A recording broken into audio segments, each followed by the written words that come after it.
Good morning दोस्तों, स्वागत है आप सभी का एक बार फिर से आपके प्यारे से यूट्यूब चैनल स्टडी सर्किल 2.0 में।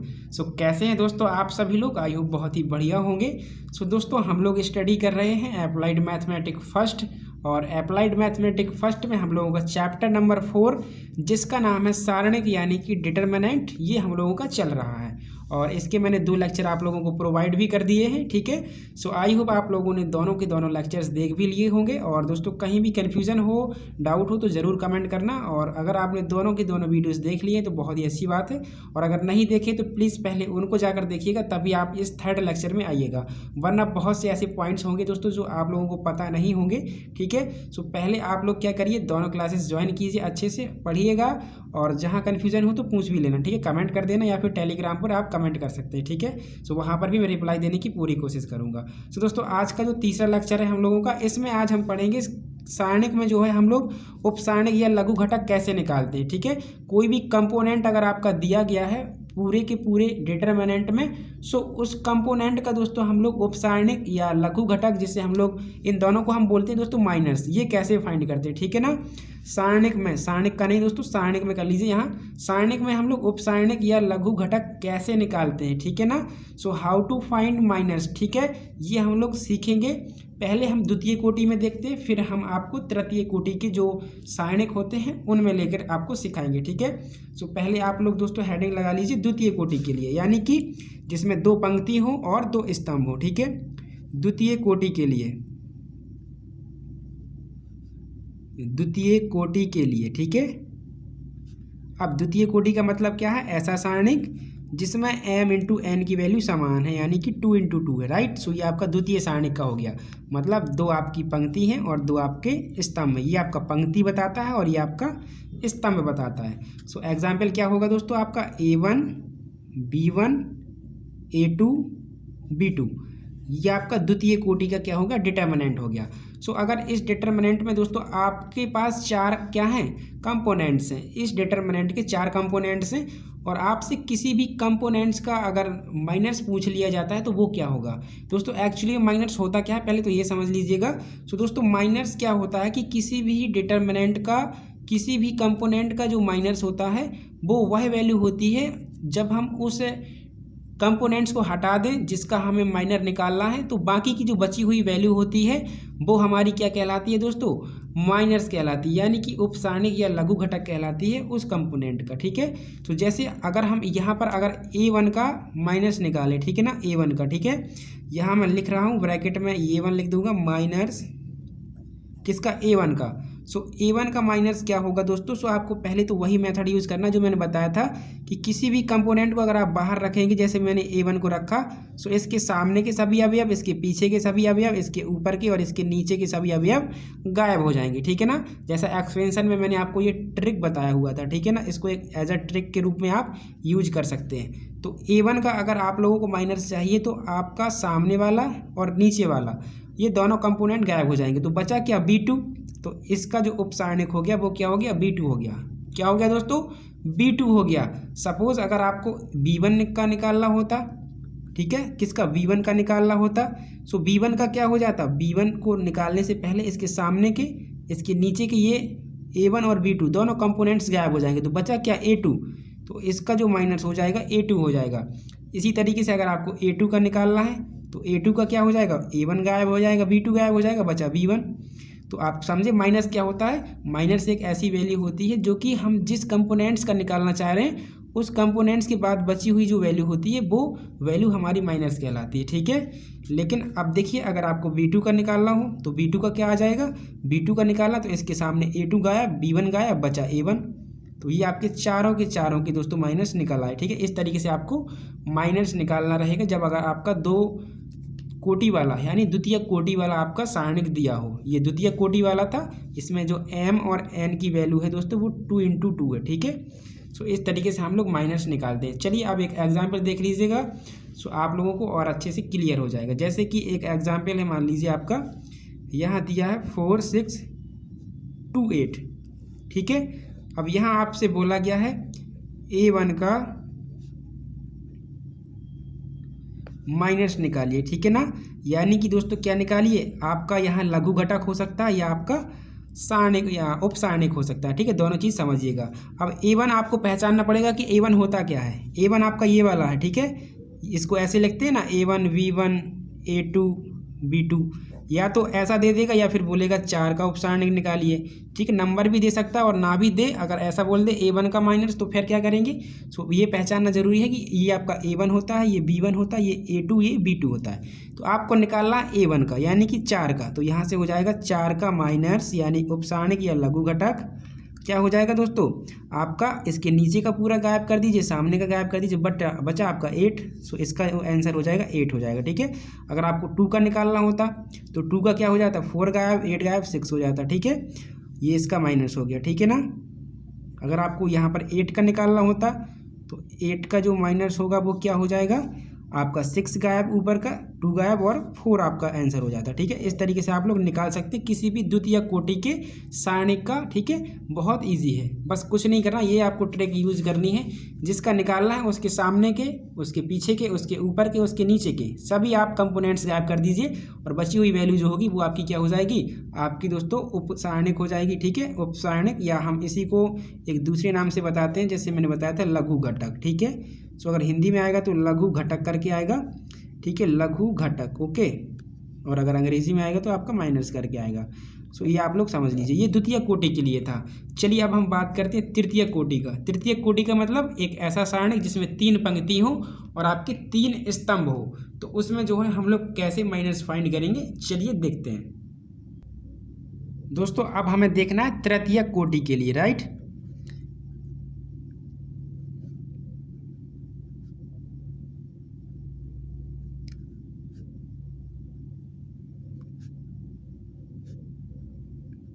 तृतीय कोटि का मतलब ये है दोस्तों कि एक ऐसा आपका सारणिक जिसमें m इंटू n की जो वैल्यू होगी वो आपकी कितनी होगी, 3 इंटू 3 होगी, यानी कि पंक्ति भी 3 और आपके कॉलम भी 3 होंगे। सो एग्जाम्पल क्या रहेगा आपका, A1 B1 C1 A2 B2 C2 A3 B3 C3। सो इस तरीके से आपका क्या हो जाएगा, 3/3 का आपका डिटर्मिनेंट हो जाएगा, इस तरीके से। ये 3/3 का, ठीक है, ये आप लोग समझ रहे हैं, ठीक है, बहुत ही बेसिक से मैंने बताया हुआ, तो ये चीज़ आपको पता होगी, ठीक है। अब यहाँ से आपसे जैसे बोला जाए कि B1 का आप जो है माइनस निकालिए, ठीक है ना। हम लोग माइनस निकालना सीख रहे हैं दोस्तों, यानी कि उपसारणिक, ठीक है। क्या चीज़ सीख रहे हैं, उपसारणिक। उपसारणिक अलग चीज़ है और सहखंड आपका अलग चीज़ है। सैकंड हम लोग नेक्स्ट वीडियो में दोस्तों डिस्कस करेंगे, ठीक है, अगर टाइम रहा तो इसी वीडियो में भी देख लेंगे, ठीक है। उपसारणिक आपका ये होता है और सैकंड दोस्तों एक अलग चीज़ होती है, ठीक है, तो वो हम अभी जस्ट देखने वाले हैं या फिर हम नेक्स्ट लेक्चर में कवर करेंगे उसको। सो अभी हम लोग सीख रहे हैं उपसारणिक। तो द्वितीय कोटि के लिए तो मैंने बता दिया, ये आपका तृतीय कोटि के लिए है। तो सपोज जैसे आपको A1 का माइनस निकालना है, क्या निकालना, A1 का। सो आप क्या करेंगे, A1 को बाहर रखेंगे और ट्रिक वही है आपकी, ट्रिक वही है, सामने के सभी आपके कंपोनेंट्स गायब, नीचे के सभी आपके गायब, पीछे के भी गायब होंगे लेकिन पीछे है ही नहीं है, ऊपर के भी गायब होंगे बट ऊपर है ही नहीं है। तो अब A1 का जो आपका दोस्तों माइनस हो जाएगा, ठीक है ना, वो क्या हो जाएगा, मैंने बताया था बची हुई वैल्यू।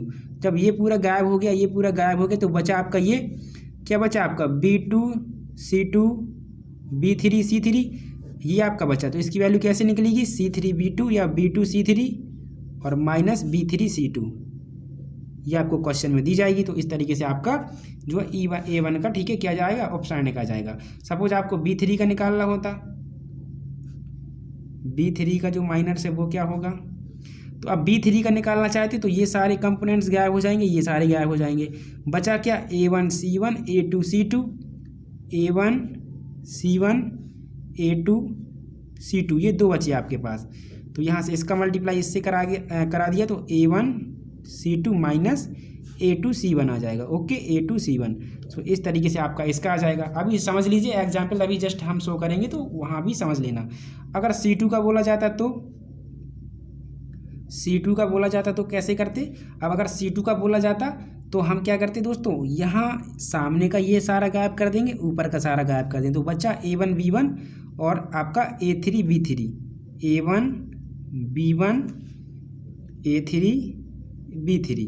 तो इसका मल्टीप्लाई करिए, A1 B3 minus A3 B1, ठीक है ना। सो इस तरीके से आपका आ जाएगा, ठीक है। अब चलिए हम लोग एक एग्जाम्पल लेते हैं, ठीक है। अब आपको मैंने 3 बता दिए। आपसे अगर B2 का भी पूछा जाता, मान लीजिए B2 का पूछता, तो आपका ये गायब हो जाता और ये पूरा गायब हो जाता। तो यहाँ से आ जाता C3A1 माइनस A3C1, ठीक है, इस तरीके से।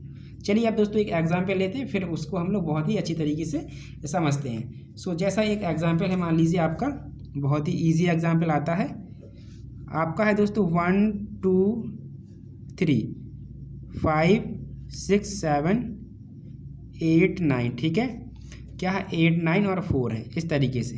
अब इसका आपको क्या करना है दोस्तों, इसमें आपको 5 का राइट और 9 का और फिर इसके बाद आपको 3 का, इन तीनों का माइनस निकालना है, ठीक है। क्या करना है, इन तीनों का माइनस निकालना, यानी कि आपको उपसारणिक निकालना है, ठीक है ना। सो पहले हम निकालते हैं 5 का। तो 5 कहाँ है आपका, यहाँ है राइट, ये 5। तो इसके लिए क्या होगा, 5 के लिए 5 का माइनस क्या होगा दोस्तों आप लोगों का, आपका क्या होगा, 5 के सामने ये 6 7 बंद हो जाएगा, ऊपर का 1 बंद, नीचे का 8। तो बचा क्या 2 3 और 9 4, इस तरीके से, ठीक है। इसका इससे मल्टीप्लाई कराएंगे, ये द्वितीय कोटि का है ना, तो कैसे एक्सपेंशन होगा इसका, 4 2 = 8 माइनस 9 3 = 12, ठीक है। सॉरी ऐड नहीं करना है, आपको मल्टीप्लाई करना है, यानी 27 हो जाएगा, सॉरी 27, ठीक है ना। अब इसको आप घटा लेंगे तो इसकी आपकी वैल्यू आ जाएगी, ठीक है। तो यहाँ से आपका कितना आ जाएगा दोस्तों, 19 आ जाएगा, ठीक है ना। माइनस का जो माइनस का 19 होगा वो आपका फाइनल वैल्यू हो जाएगा इसका, ठीक है। अब अगर आपको किसका है 9 का निकालना है, तो 9 का कितना हो जाएगा, 9 के लिए देखिए ये 6 और 2 क्लोज, 8 और 4 क्लोज, तो यहाँ 1 5 3 7 1 5 3 7, इस तरीके से। तो यहाँ से 7 1 = 7 माइनस 3 5 = 15, ठीक है। अब देखिए यहाँ कितना आ जाएगा आपका, माइनस का 8 आ जाएगा, ओके। कितना आ गया, माइनस का 8। आपको लास्ट बोला है 3 का निकालना है, तो 3 का माइनस कितना आ जाएगा, 3 कहाँ, ये है, ठीक है ना। कभी भी आपके कंपोनेंट सेम नहीं होंगे जब आपसे माइनस पूछा जाएगा। ऐसा नहीं होगा कि 3 यहाँ है 3 यहाँ भी होगा, एक ही जगह 3 होगा। अगर होगा तो फिर वो माइनस का होगा। सो 3 का निकालना, तो ये 7 4 क्लोज और 2 और 1 क्लोज, बचा 5 6 8 9 5 6 8 9। चलिए आपको विजुलाइज हो रहा है, चलिए थोड़ा सा कॉपी ऊपर करते हैं, ये देखिए। अब देखिए 9 5 = 45 माइनस का, इसका इससे मल्टीप्लाई कराएंगे, इसका इससे मल्टीप्लाई कराते हैं और इसका इससे, इस तरीके से, ठीक है। और बीच में आप साइन लगाएंगे माइनस का, ठीक है ना। तो 8 6 = ये 48 हो गया। तो यहाँ कितना आ गया, माइनस का 3 आ गया, ठीक है ना, माइनस का 3 आ गया। तो ये दोस्तों आपकी तीनों की तीनों क्या हो गए, माइनस निकल आए। आपका 3 का, आपके 9 का, आपका 5 का। 5 का आया -19, 9 का आया -8 और 3 का आ गया माइनस का 3, ठीक है ना, इस तरीके से। अगर आपसे 6 का पूछा जाता, मान लीजिए सेंटर का अगर आपसे पूछा जाता, सेंटर का माइनस क्या होगा, जो सेंटर में है, तो सेंटर का एक प्लस का साइन बन जाएगा ऐसे, ये आपके क्लोज हो गए। बचा क्या 1 3 8 4 1 3 8 4। तो यहाँ से 4 1 = 4 माइनस 8 3 = 27 24, ठीक है। चलिए टेबल भी मुझे भूलने लगे, कोई बात नहीं। चलिए यहाँ देखिए, ये आपका हो जाएगा दोस्तों 20 माइनस का, राइट, ये आपका आंसर हो जाएगा फाइनली, ओके। कितना हो जाएगा 20। तो आप लोगों को सभी समझ में आ गए होंगे। आपका ये किसका था, 6 का था, ठीक है ना, 6 का। तो ये आपने जो है क्या कर लिया दोस्तों, जो तृतीय कोटि का आपका डिटर्मिनेंट होगा उसमें कैसे हम लोग माइनस निकालेंगे, यानी उपसारणिक, वो आप लोगों ने सीख लिया। बहुत ही ईजी था दोस्तों, बहुत ही ईजी है, ठीक है। इस तरीके से हम लोग जो है सारणिक निकालते हैं, ठीक है। अब चलिए हम लोग सीखते हैं दोस्तों सैखंड क्या होता है, सैखंड और हम लोग कैसे फाइंड करते हैं, ठीक है। वो थोड़ा सा अलग है इससे, लेकिन ऐसे ही उसको हम लोग सॉल्व करते हैं। चलिए देखिएगा। चलिए दोस्तों अब आप लोग हेडिंग लगा लीजिए, सैखंड, या हम इसे एक नाम से और जानते हैं सैगुणनखंड, ठीक है, और अंग्रेजी में बोलते हैं कोफैक्टर्स, ठीक है। सो चलिए हेडिंग लगा लीजिए आप लोग, सैखंड, या हम इसे एक नाम से और जानते हैं सैगुणनखंड, ठीक है, और अंग्रेजी में इसे हम बोलते हैं कोफैक्टर्स। सो ये कैसे निकालेंगे, चलिए देखते हैं। सो दोस्तों इसके लिए बेसिकली एक फॉर्मूला होता है आपका -1 और इस पर पावर होता है i+j। ये आपका इस तरीके से एक फॉर्मूला होता है। इसके थ्रू हम क्या करते हैं, जो है कोफैक्टर्स निकालते हैं। कोई भी डिटर्मिनेंट है तो उसके किसी भी कंपोनेंट का आपसे पूछ सकता है, A1 का, B1 का, C1 का, ठीक है ना। सो कैसे निकालते हैं वो हम समझते हैं। सबसे पहले हम द्वितीय कोटि में समझते हैं, ठीक है ना। द्वितीय कोटि के लिए समझते हैं सबसे पहले हम लोग द्वितीय कोटि के लिए, ओके। लेकिन यहाँ पर एक इम्पॉर्टेंट बात आप लोगों को और सीखनी पड़ेगी, जो आई है और जो जे है ये क्या चीज़ है।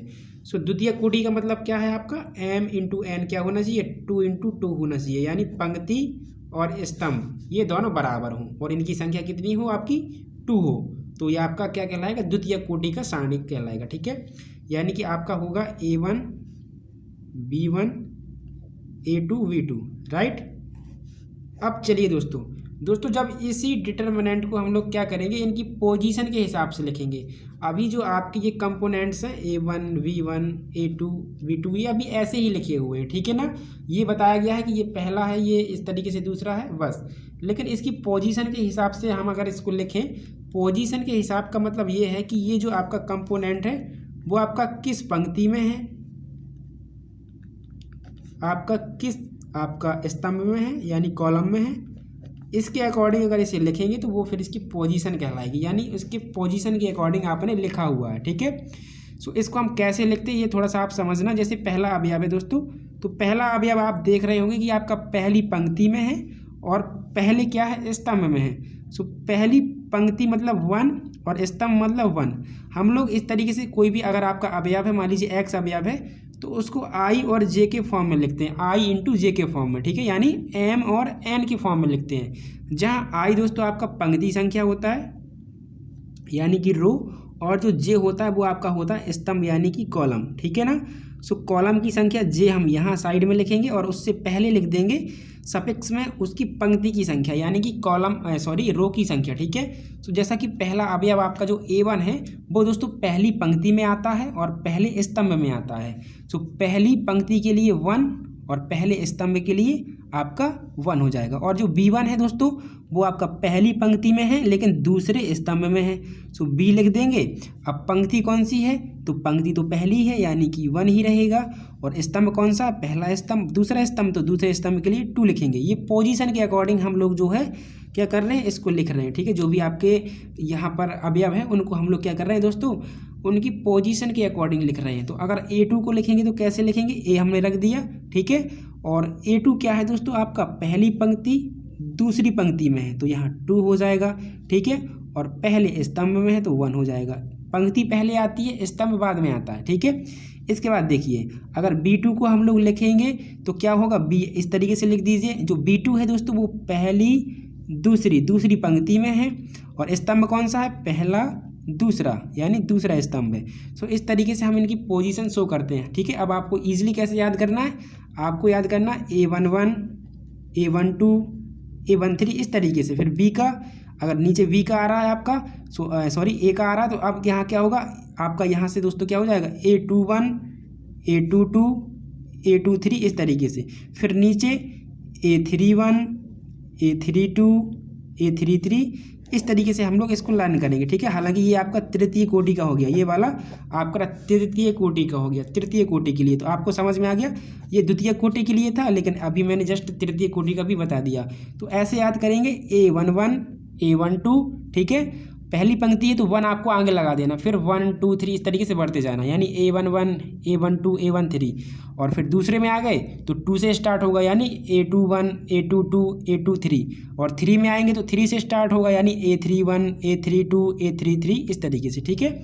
सो आपकी आई और जे की वैल्यू यहाँ से मिल गई आपको। देखिए आई आपका क्या हो जाएगा, पहले वाली संख्या यानी कि 1, और जे आपका क्या हो जाएगा, सेकंड वाला नंबर, ठीक है ना। जो आई और जे है दोस्तों आप लोगों का यहाँ इस फॉर्मूले में ये क्रमशः क्या है, आई आप नोट कर लीजिए। आई मैंने बताया पंक्ति होता है और जे आपका स्तंभ होता है, ठीक है ना। अब आप कंफ्यूज नहीं होंगे, आई आपका पंक्ति है, जे आपका स्तंभ है, ठीक है ना। सो आप सपोज जैसे आपको मान लीजिए दोस्तों A1 का क्या करना है, को फैक्टर निकालना है, ठीक है। को फैक्टर का मतलब हम लोग कोफैक्टर का मतलब क्या है, सह गुणनखंड या आपका सहखंड निकालना है, ठीक है। सो जैसे मैं यहाँ नोट कर रहा हूँ, मान लीजिए A1 V1 A2 B2, right, ये मैंने नोट कर दिया। और अगर आपसे बोला गया है कि आप A1 का क्या कीजिए, कोफैक्टर निकालिए। कोफैक्टर आपको किसका निकालना, A1 का, ठीक है। A1 का कोफैक्टर आपको निकालना, तो A1 के कोफैक्टर के लिए आप क्या करेंगे दोस्तों, आप फॉर्मूला लगाएंगे -1 माइनस का 1 और ये I+J पावर पर होता है, क्या घात में होता है I+J, ठीक है। इस तरीके से हम लोग निकालेंगे, ठीक है। सो आपको करना क्या होगा दोस्तों, जैसे हम लोगों ने अभी जस्ट इसके पीछे क्या पढ़ा हुआ है दोस्तों, हमने पढ़ा हुआ है उपसारणिक। तो उपसारणिक जैसे अगर हमें A1 का निकालना होता तो क्या करते, इसके सामने के सभी अवयव गायब कर देते, इसके नीचे के सभी अवयव गायब कर देते, तो बचा आपका B2। सो B2 आपको इस तरीके से लिख देना है, लेकिन I और J की वैल्यू भी आपको लिख देनी होती है इसकी पोजीशन के अकॉर्डिंग। सो A1 की पोजीशन क्या है, A1 की पोजीशन है A11। A1 की पोजीशन क्या है, A11, मतलब कौन सी पंक्ति है, कौन सा स्तंभ है, तो पहली पंक्ति पहला स्तंभ, यानी I की वैल्यू आपकी 1 और J की वैल्यू आपकी 1। सो यहाँ हो जाएगा 1 + 1, सो यहाँ हो जाएगा B2, राइट। सो V2 की वैल्यू कोई भी आपकी क्वेश्चंस में दी जाएगी, जैसे मान लीजिए यहाँ 4 होता तो यहाँ 4 लिख देते, राइट। अब देखिए यहाँ जब आप ऐड करेंगे तो आपका हो जाएगा -1/2 इज इक्वल टू V2 के बराबर रहेगा। V2 की वैल्यू कुछ भी आपकी दी जाएगी यहाँ, ठीक है, अभी आप ऐसे ही समझिए इक्वेशन के तौर पर। सो यहाँ आप जब -1 का स्क्वायर करेंगे तो आपका प्लस का ही आएगा। सो आपकी जो ये V2 वैल्यू है दोस्तों, ये आपकी प्लस की आएगी। लेकिन अगर यहीं आपका मान लीजिए 1 + 2 होता तो फिर आपका 3 हो जाता, -1/3 हो जाता। तो फिर अगर आपका ये वाला माइनस आता है तो ये माइनस अगर आ जाता है तो ये वैल्यू आपकी माइनस हो जाती है, ये ध्यान रखना है आपको, ठीक है ना। सपोज हम लोग अब थर्ड अगर हम कोटि का देखें तो उसमें ये आप अच्छे से समझ पाएंगे, ठीक है ना। सो आपको थर्ड कोटि का हम बताते हैं, लेकिन एक एग्जाम्पल अब आप लोग समझ लीजिएगा। जैसे कि एक छोटा सा एग्जाम्पल है आपको दोस्तों 1426, इसमें क्या करना है दोस्तों, आपको 4 का कोफैक्टर बताना है। किसका, 4 का कोफैक्टर आप लोगों को बताना है। तो इसकी पोजीशन क्या है 4 की, A12, यहाँ A12 इसकी पोजीशन है, यानी I की वैल्यू आपकी 1 हो गई और J की वैल्यू आपकी 2 हो गई। तो फॉर्मूला है -1/I+J और इज इक्वल टू क्या हो जाएगा, आपको 4 का निकालना है तो ये आपका ये सामने 1 ये नीचे 1 तो 2 बचा, तो इज इक्वल टू 2 हो जाएगा। इस तरीके से I का वैल्यू मैंने बताया 1 पोजीशन के हिसाब से, तो 1 और प्लस दोस्तों क्या हो जाएगा, यहाँ देखिएगा आपका 2 है J की वैल्यू, तो यहाँ 2 हो जाएगा। सो -1 और पावर 1 + 2 हो जाएगा इज इक्वल टू 2। देखिए ये बात अभी आ गई जो मैंने जस्ट अभी बताई थी कि अगर आपका जो है यहाँ क्या होगा, विषम संख्या आ जाए आपकी। देखिए जैसे -1 और पावर 3 आ गया और इज इक्वल टू 2 है, तो अब आप -1 का 3 बार गुणा करेंगे तो माइनस का ही आएगा। सो इसलिए ये जो प्लस का 2 आया ये आपका -2 आ जाएगा, ठीक है ना। लेकिन यहीं अगर आपको मान लीजिए A11, ये आपको मान लीजिए 1 का कोफैक्टर निकालना होता, किसका, 1 का कोफैक्टर निकालना होता, तो इसकी पोजीशन क्या हो जाती है आपकी, अगर आपको 1 का कोफैक्टर निकालना होता, इस 1 का कोफैक्टर, तो इसकी पोजीशन हो जाती A11। सो आप कर देते -1 और पावर I और +J, यानी 1 + 1 और इज इक्वल टू ये सामने का 1 ये नीचे का 1, तो ये 6 आ जाता इज इक्वल टू। सो इस कंडीशन में तो -1/2 आ रहा है, सो 6 ही रहेगा। यानी कि कहने का मतलब ये है कि फाइनली अगर -1 पर आपका इवन नंबर आता है, यानी सम संख्या आती है, सो जो फाइनल वैल्यू रहेगी वो आपकी पॉजिटिव रहेगी। लेकिन अगर ऑड नंबर आ जाता है, जैसे यहाँ ऑड नंबर आ गया था, सो ये वैल्यू आपकी माइनस की हो जाएगी, ठीक है ना। बस इतना आपको ध्यान देना है, ठीक है। सो ये आई होप आप लोगों को समझ में आ गया होगा। चलिए एक क्वेश्चन हम लोग और सॉल्व करते हैं दोस्तों। चलिए दोस्तों देखिएगा, 2 छोटे छोटे क्वेश्चन हैं। पहले क्वेश्चन में आपको -2 का कोफैक्टर निकालना है। -2 ये है तो इसकी पोजीशन क्या हो जाएगी आपकी, देखिए A11 ये 12, देखिए मैं नोट भी किए दे रहा हूँ, A11 A12 A21 A22। सो इसकी ये पोजीशन होगी ये वाली, यानी कि A22। सो I की वैल्यू आपकी कितनी हो गई, 2 और J की वैल्यू 2। I आपका पहला नंबर होता है और J आपका लास्ट का नंबर होता है, ठीक है ना। सो I की वैल्यू आ गई आपके पास, J की वैल्यू, सो यहाँ हो जाएगा -1/I+J और इज इक्वल टू कितना आएगा, हम किसका निकाल रहे हैं दोस्तों, -2 का। जब -2 का निकालेंगे तो ऊपर का 1 नीचे का 1 बचा 4, तो इज इक्वल टू 4 आपका चला आएगा। अब आप वैल्यू रखेंगे यहाँ पर तो -1 और I+J कितना है 2 और 2, तो 2 + 2 हो जाएगा 4। इज इक्वल टू 4 होगा, तो माइनस का 1 पावर 4 इज इक्वल टू 4। अब आप देखेंगे कि ये जो नंबर है आपका इवन नंबर है, और जब इवन नंबर होगा तो आपकी ये जो वैल्यू है वो पॉजिटिव आएगी। तो इसी कंडीशन में आपका ये भी पॉजिटिव ही रहेगा, यानी कि आपका -2 का जो को फैक्टर हो गया प्लस का 4 हो गया। ठीक है, समझ गए दोस्तों? इतना चीज़ इतना ध्यान देना कि अगर आपका यहाँ लास्ट में जो ये वैल्यू आती है लेफ्ट साइड में, पावर उसका इवन है, तो आपका राइट की वैल्यू पॉजिटिव हो जाएगी। क्यों? क्योंकि जब इसका आप 4 बार गुणा करेंगे तो यहाँ वैल्यू पॉजिटिव ही आएगी, और पॉजिटिव आने की वजह से राइट का भी पॉजिटिव रहेगा। ठीक है, लेकिन अगर ये नेगेटिव आती है तो इसका मल्टीप्लाई जब इसमें होगा या डिवाइड होगा तो वो सिंपली आपकी माइनस हो जाएगी। ठीक है, अब देखिए सेकंड क्वेश्चन में दोस्तों आप लोगों को क्या करना है, यहाँ -1 का को फैक्टर निकालना है, -1 का। सो इसकी पोजीशन क्या होगी, देखिए A11, ये 12, ये 21, A22, ये इसकी बेसिकली पोजीशन होगी। तो पोजीशन ये है आपकी A21, तो A21 के हिसाब से आपका I तो हो गया 2 और J भी हो गया आपका 1। ठीक है, तो I और J की वैल्यू आपके पास आ गई। फॉर्मूला लगाना है आपको I प्लस J, लेकिन -1 का पावर। ठीक है, आपको फॉर्मूला लगाना है -1 पर पावर I प्लस J, और इज इक्वल टू कितना आएगा, तो आपको निकालना A21 यानी -1 का। तो ये 6 1, ये 4 1, बचा 4, तो इज इक्वल टू 4 हो जाएगा। अब यहाँ माइनस का 1 और पावर कितना हो जाएगा दोस्तों आप लोगों का, I कितना है आपका 2 है, प्लस J कितना है 1 है, और इज इक्वल टू 4 रहेगा। ठीक है, सो यहाँ से हो जाएगा आपका माइनस का 1 और पावर 3 आ गया। सो ये एक ऑड नंबर आ गया, ये एक ऑड नंबर आ गया। सो ऐसी कंडीशन में जो आपकी ये वैल्यू पॉजिटिव है ये आपकी नेगेटिव हो जाएगी। क्यों? क्योंकि माइनस का जब आप 3 बार गुणा करेंगे तो बाद में माइनस ही आएगा। सो इसलिए ये राइट का आपका क्या हो जाता है, माइनस का हो जाता है, यानी कि आपका -1 का जो को फैक्टर होगा वो आपका -4 होगा। बस इतना ध्यान रखना। पोजीशन आप लोग दोस्तों जो है अच्छे से याद करे रहना बस। चलिए अब तृतीय कोटि का जल्दी से देख लेते हैं। सो तृतीय कोटि का मैंने बताया था कि A1,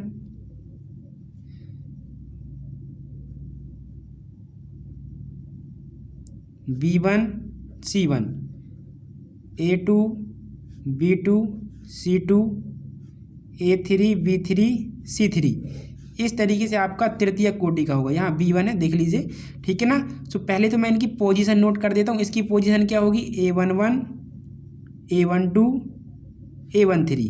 A11 का मतलब पहली पंक्ति पहला स्तंभ, A12 का मतलब पहली पंक्ति है लेकिन स्तंभ दूसरा हो गया, और C1 की जगह A13 का मतलब क्या है कि पंक्ति तो पहली है लेकिन स्तंभ तीसरा हो गया, और ये आपका हो जाएगा A21, A22 और A23, और ये हो जाएगा A31, A32, A33। तो ये सभी कंपोनेंट्स की पोजीशन हो गई।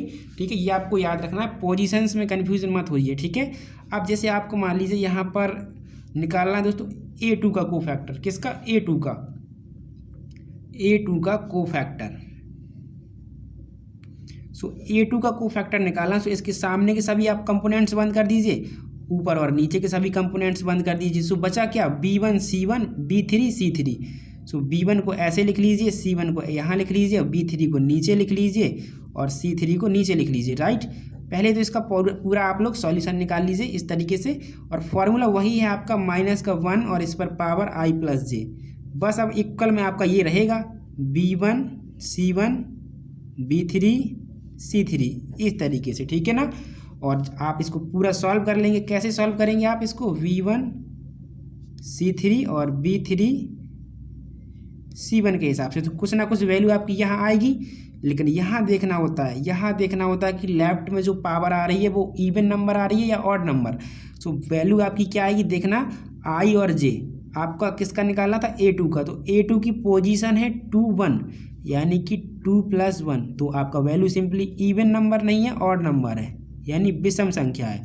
सो ये वैल्यू आपकी क्या हो जाएगी, माइनस की हो जाएगी, यानी कि नेगेटिव हो जाएगी। ठीक है, सो मैंने इस तरीके से आपको ये बता दिया। अगर मान लीजिए आपको A3 का निकालना होता, सो यहाँ क्या हो जाता, -1। अभी मैं एग्जाम्पल शो करूँगा, बस अभी समझ लीजिए ऐसे ही। ठीक है, अगर आपको A3 का निकालना होता तो इसकी पोजीशन है -1, पावर ये है, तो 3 + 1 होगा, लेकिन इज इक्वल टू में क्या रहेगा, इज इक्वल टू में रहेगा ये बंद और ये बंद, तो B1 C2 सीधा मैंने कर दिया, B1 C2।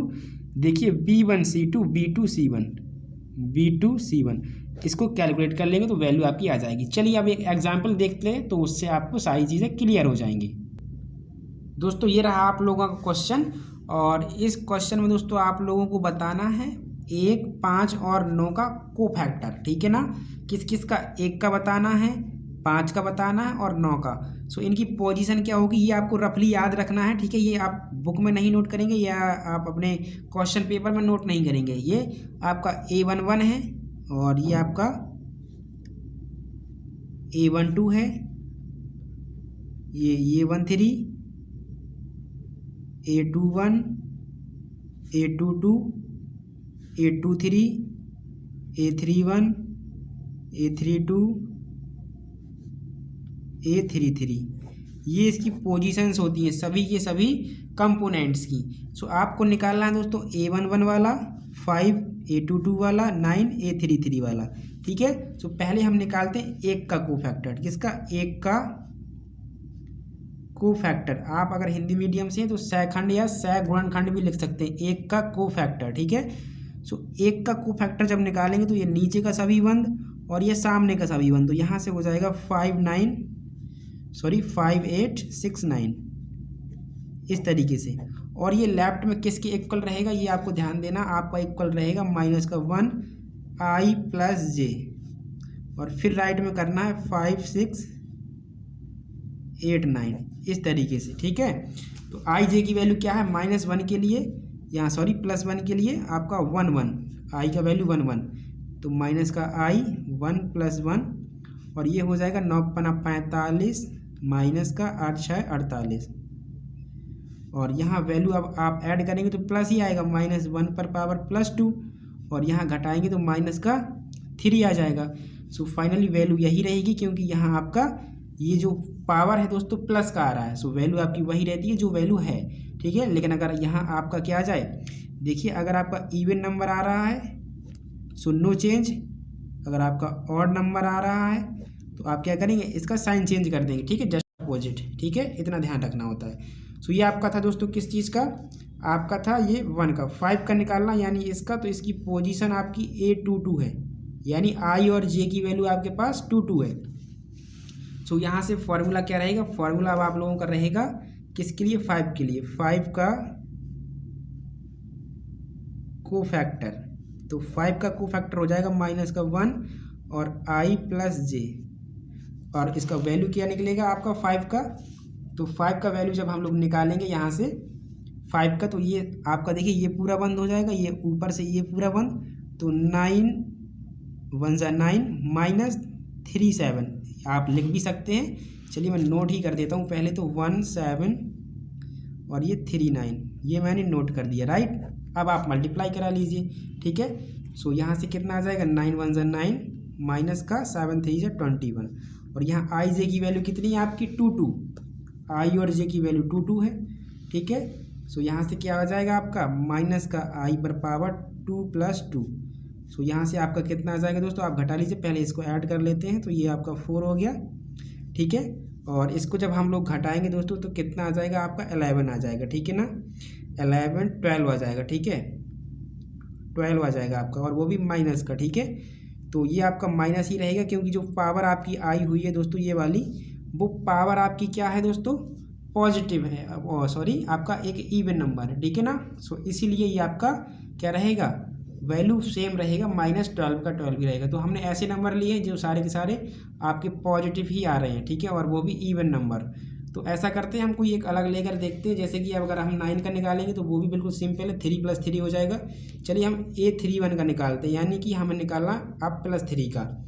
सो +3 के लिए क्या रहेगा, +3 के लिए चलिए हम यही बता देते हैं आपको, +3 का निकालना तो इसकी पोजीशन है 3 1, तो माइनस का 1 और पावर i + j करना यानी 3 + 1 हो जाएगा, ठीक है ना, 3 + 1। और अब मैं यहाँ सीधा सॉल्व करूँगा, देखना आपका A31 है यानी ये वाला 3। सो ये ऊपर के सारे कंपोनेंट्स बंद हो गए, ये नीचे के सारे कंपोनेंट्स बंद हो गए। सो 8 4 जा 32, आप इस तरीके से भी लिख सकते हैं, 8 4 जा 32 माइनस का हो जाएगा 5 7 जा, ठीक है ना, 35। अब इसको घटाएंगे तो कितना आएगा, -3 आएगा। और यहाँ आपका वैसे भी क्या है माइनस का 1 पर पावर 4 है। चलिए ये भी आपका एक इवन नंबर आ गया। चलिए कोई बात नहीं, ठीक है, कोई बात नहीं, फिर भी आपका ये कितना रहेगा, माइनस का 3 ही रहेगा, माइनस का 3 ही रहेगा, ठीक है। लेकिन हम क्या करेंगे, एक ऑड नंबर वाला जरूर सॉल्व करेंगे। तो यहाँ पहले से ऐड करके देख लेते A32, यानी कि अगर हम 6 का निकालेंगे तो यहाँ जो IG की वैल्यू आएगी वो आपका एक ऑड नंबर आएगी। सो अगर आप यहाँ से 6 का निकालेंगे तो यहाँ से क्या हो जाएगा दोस्तों, I पर पावर 1 पर power I plus J. I plus J के लिए अगर हम जोड़ें इसको, 6 का हम लोग निकाल रहे हैं तो I प्लस जे होगा 3 + 2। अब देखिए आपका अब आएगा ऑड नंबर, ठीक है ना। हमने 4 एग्जाम्पल किए हुए हैं लेकिन हर एक आपका इवन नंबर निकला, ठीक है ना। चलिए तो ये आपका ऑड नंबर जरूर आएगा। अब यहाँ से I और J को जोड़ लिया तो यहाँ अगर आप देखें आपको 6 का निकालना है तो 6 के लिए दोस्तों आप देखेंगे कि जब हम 6 के ये वाले कंपोनेंट्स बंद करें, ये वाले कंपोनेंट्स बंद करें तो 8 1 जा 8 और 2 7 जा 40 आएगा, मतलब 8 माइनस का 14 कितना आएगा, 8 माइनस का 14। तो यहाँ से आपका कितना आ जाएगा दोस्तों, यहाँ से आपका माइनस का 6 आ जाएगा और यहाँ पावर अगर देखें तो आपका एक ऑड नंबर आ रहा है, इसलिए इसका साइन चेंज हो जाएगा, यानी ये प्लस का 7 हो जाएगा, ठीक है। इस तरीके से आपको करना है। तो आपको समझ में आ गया ना, जो तृतीय कोटि का डिटर्मिनेंट रहेगा उसका कोफैक्टर कैसे निकालेंगे, ठीक है। बस ध्यान ये देना है कि जो लास्ट का आपका वैल्यू आता है ना -1 पर पावर, वो इवन नंबर है यानी सम है, सो नो चेंज आपका राइट में। और अगर आपका ऑड नंबर आता जैसा कि यहाँ आ गया तो आप क्या करेंगे, आप साइन उसका अपोजिट कर देंगे, ठीक है ना। अगर आपका माइनस का है तो प्लस कर देंगे और प्लस का है तो माइनस कर देंगे, ठीक है। इतना आप लोगों को ध्यान देना होता है। और ये आपको वैल्यू निकालना तो आता ही होगा, जैसे आपको 9 का निकालना तो ऊपर के सारे बंद, सामने के सारे बंद, और इसकी वैल्यू आप निकाल सकते हैं, ठीक है ना। क्योंकि एक्सपेंशन मैंने बहुत अच्छे से आपको करना सिखाया हुआ है, ठीक है।